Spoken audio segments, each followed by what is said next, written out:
దేవుని నామానికి స్తుతి కలుగునుగాక. దైవవాకు అనే కార్యక్రమాన్ని వీక్షిస్తున్న మీ అందరికీ నా హృదయపూర్వకమైన వందనాలు తెలియజేస్తున్నాను. ఈరోజు వాక్య ధ్యానం కొరకు కొరింథీయులకు రాసిన మొదటి పత్రిక 13వ అధ్యాయం 4వ వచనాన్ని మనం చదువుకుందాం. ప్రేమ దీర్ఘకాలం సహించును, దయ చూపించును. ఇక్కడ మనం చూసినట్లయితే పౌలు గారు ప్రేమకున్న లక్షణాలు రాస్తూ రెండవదిగా ప్రేమ దయ చూపించును అని చెప్తూ ఉన్నారండి. మనం ఆలోచించినట్లయితే ప్రేమ కోసం పౌలు గారు రాసిన ప్రతి ఒక్క లక్షణము కూడా యేసుప్రభు వారిలో ఉంది.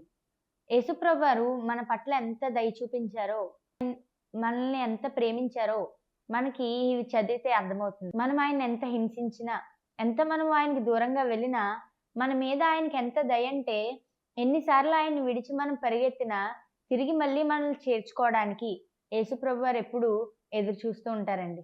మన పట్ల ఎంతో దయ చూపిస్తూ ఉంటారు. మనము ప్రేమ దయ చూపించును అనే దానికోసం మంచి సమరయుని కథను ఒక బెస్ట్ ఎగ్జాంపుల్గా తీసుకొచ్చండి. మనం చూసినట్లయితే మంచి సమరయుడు ఏం చేస్తారండి? దయ చూపిస్తారు. తన తోటి వారి పట్ల దయ చూపిస్తారు. దారిలో వెళ్తున్నారు, ఎవరో పడిపోయి ఉన్నారు, నాకు సంబంధం లేని వ్యక్తి కదా అని అతను వెళ్ళిపోవచ్చు. కానీ అతను అలా వెళ్ళలేదు. ఆయన కిందకి దిగి పడిపోయి ఉన్న వ్యక్తికి కట్లను కట్టి ఎంతో దయ చూపిస్తారండి. అలాగే మనం ఆలోచిస్తే యేసుప్రభు వారు మన జీవితంలో ఒక మంచి సమరయుడు.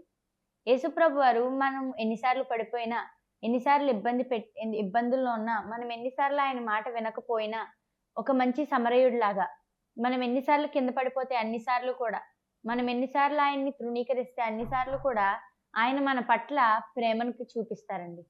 అయితే యేసుప్రభు వారిని దేవునిగా ఆరాధిస్తున్న మనం, యేసుప్రభు వారిని దేవునిగా కలిగి ఉన్న మనం దయ చూపిస్తున్నామా?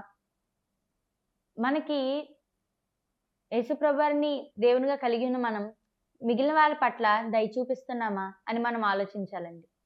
ఆయన మనకి ఎన్నో మేలులు చేశారు కదా, ఎన్నో ఇచ్చారు కదా. మరి మనము యేసుప్రభు వారిని దేవునిగా కలిగి ఉన్న మనము వేరే వాళ్ళకి ఏమిస్తున్నాం? చాలా మంది అనుకుంటారు వేరే వాళ్ళకి పెట్టడానికి నాకేముందని. కానీ నీకు మంచి ఇల్లు ఉంది, తినడానికి దేవుడు రోజు ఆహారాన్ని ఇస్తూ ఉన్నాడు, వేసుకోవడానికి మంచి బట్టలు ఇస్తూ ఉన్నారు. కానీ ఇలాంటి కనీస వసతులు లేని ఎంతోమంది, ఇబ్బందుల్లో ఉన్న ఎంతోమందిని మనం రోజు చూస్తూ ఉంటాం. కానీ వారిని చూచినప్పుడు నీకు దయ కలగట్లేదా? వారిని చూచినప్పుడు మన హృదయంలో మనకు అనిపించాలండి, ఇలాంటి వారి కోసం ఏదో ఒకటి చెయ్యాలి, నాకు వచ్చే దాంట్లో కొంత వారికి ఇవ్వాలి అని. చాలామంది నాకు వచ్చేది నాకే సరిపోవట్లేదండి అంటూ ఉంటారు. కానీ నీవు వేరే వాళ్ళ పట్ల దయ చూపించినప్పుడు, వేరే వాళ్ళకి పెట్టినప్పుడు దేవుడు మనల్ని ఆశీర్వదిస్తాడండి. దేవుడు నీవు నీ కొంచెంలో ఉన్నప్పుడు కూడా పక్కవారికి పెట్టినప్పుడు నిన్ను బహుగా దీవిస్తాడండి. పక్కవారి పట్ల దయ చూపించాలి. యేసుప్రభు వారు మన పట్ల ఎలాగైతే దయ చూపిస్తూ ఉన్నారో, పక్కవారి పట్ల, మన చుట్టుపక్కల ఉన్నవారి పట్ల, మన నైబర్స్ పట్ల, మన రిలేటివ్స్ పట్ల మనం కూడా అలాగా దయ చూపించాలండి. ఈ దయ అనే ఒక గొప్ప లక్షణాన్ని మనందరం కలిగి ఉందాం గాక. ప్రార్థించుకుందాం. స్తోత్రం స్తోత్రం మహాపరిశుద్ధుడు ఘనమైన దేవా, నీకు వందనాలు, స్తోత్రాలు, స్తుతులు తండ్రి. గొప్ప దేవుడా, శక్తివంతుడా, నీకు వందనాలు తండ్రి. ఒక మంచి మాట ఈ ఉదయకాలపు సమయాన్ని మాతో మాట్లాడినందుకు నీకు వందనాలు తండ్రి.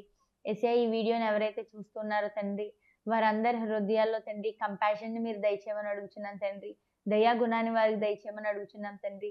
తోటి వారికి సహాయం చేయాలన్న గుణాన్ని వారికి దయచేయమని అడుగుచున్నాం తండ్రి. వారిని కూడా తండ్రి మీరు బహుగా దీవించండి, ఆశీర్వదించండి, తోడైన నడిపించండి. వారు చేసే పనులన్నిటిలో మీరు సహాయం చేయమంచు. యేసు దివ్యనామం అడుగుచున్నాం తండ్రి. ఆమేన్.